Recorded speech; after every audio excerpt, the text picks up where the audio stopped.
Olá! Hoje eu trouxe um assunto pra gente conversar que foi de alguma maneira uma sugestão, né, de algumas pessoas que assistem aqui os meus vídeos, principalmente de algumas mulheres. Então, eu vou falar pra vocês das alterações de sono e principalmente da insônia no período do climatério. O climatério é o período conhecido como o período de transição, né, na vida das mulheres entre o período fértil até o período não fértil. Então ele começa por volta ali dos 40 anos, em que as mulheres têm umas alterações hormonais importantes, né, começam a ter algumas alterações hormonais importantes, até, né, o acontecimento ali da menopausa, que é a última menstruação das mulheres, marcando o final do período reprodutivo e o período também de pós-menopausa, né? O que a gente percebe? Que tem uma grande quantidade de queixas relacionadas à mudança de sono ao longo deste período. E aí é importante a gente entender esses três momentos, porque a literatura não vai relacionar o aparecimento dos sintomas no na pré-menopausa, na menopausa e na pós-menopausa. O que eu quero dizer com isso? A queixa de insônia durante o climatério e durante esses períodos, né, bem marcados, a queixa de sono deve ser entendida como uma questão situacional. O que isso quer dizer? Não é porque uma mulher por volta dos 40 anos começou a apresentar uma queixa de insônia que esta queixa vai se perpetuar necessariamente para o período da menopausa e para o período da pós-menopausa.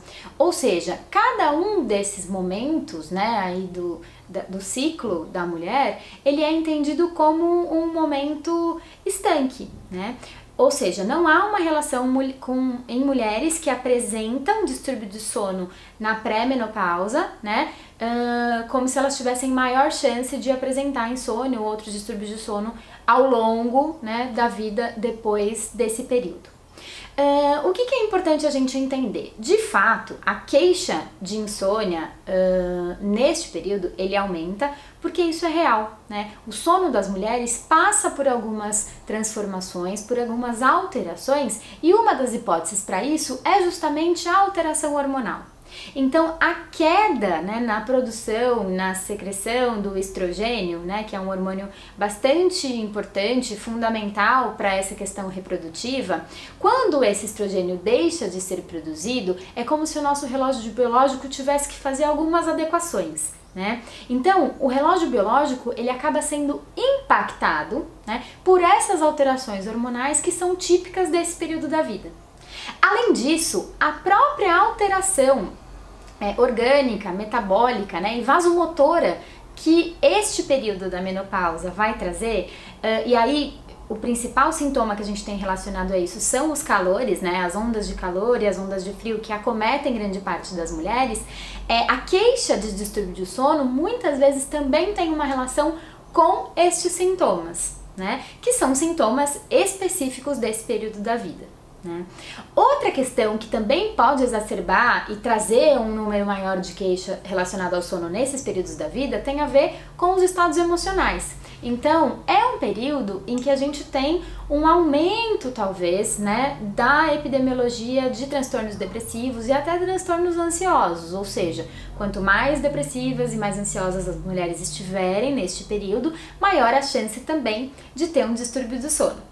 E o que fazer com isso, né? Se é fato que talvez exista mesmo uma chance maior, né, da mulher desenvolver uma insônia no período do climatério e aí em qualquer uma dessas fases, né, na pré-menopausa, na menopausa ou na pós-menopausa.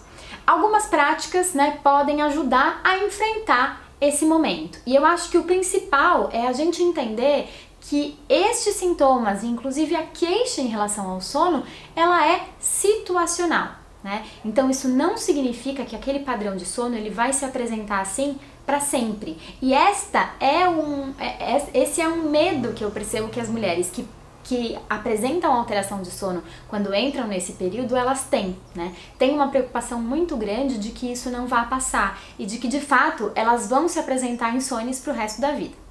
O que acontece?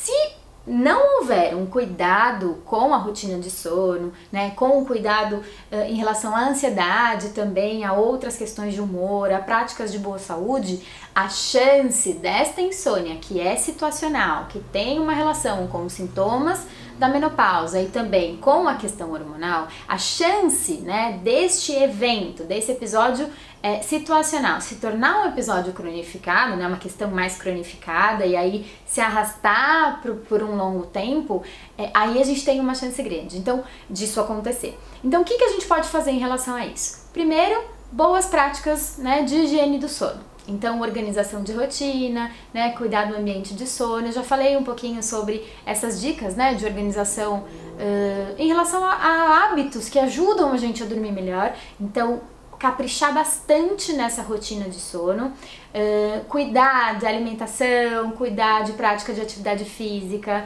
né, cuidar do ambiente, do leito de sono, tentar garantir que todos os fatores que sejam necessários para que você tenha uma boa noite de sono, de fato, estas coisas aconteçam. Outras coisas que podem ajudar são todas as intervenções que podem ser feitas para diminuir os sintomas vasomotores, ou seja, os calores. Então, tem alguns trabalhos que vão listar a acupuntura, alguns medicamentos, e aí o acompanhamento médico ele é imprescindível, né? E também outras coisas, como atividade física e até os tratamentos, né, de reposição hormonal que melhoram bastante. Fora isso, cuidar da cabeça, né? Então tentar diminuir aí qualquer possibilidade de um transtorno depressivo ou de uma ansiedade exacerbada que tome conta, né, do dia a dia dessa mulher.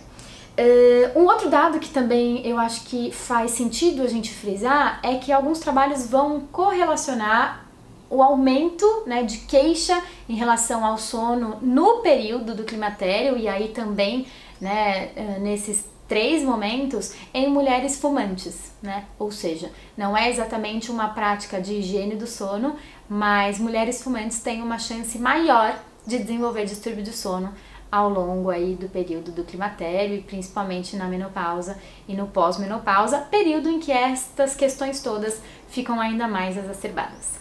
Tá bom? Então, mulheres, se cuidem, né? É muito importante a gente cuidar da nossa qualidade de vida, da nossa qualidade de sono, porque isso impacta sobre outras esferas da vida, né? E qualidade de vida nunca é demais, tá bom? Espero que vocês consigam fazer esse movimento de olhar para vocês, tentar entender se é mesmo quem tem uma queixa de sono, né? Se tem só uma relação com a questão hormonal e com esse momento biológico aí da vida, ou se de repente está acontecendo alguma coisa na vida, na rotina, nas relações, que podem também exacerbar, né, esse descontrole em relação ao sono, o que é bastante ruim e que necessita, né, ser olhado e pedir ajuda, tá bom? É isso, hoje ficamos por aqui, um beijo!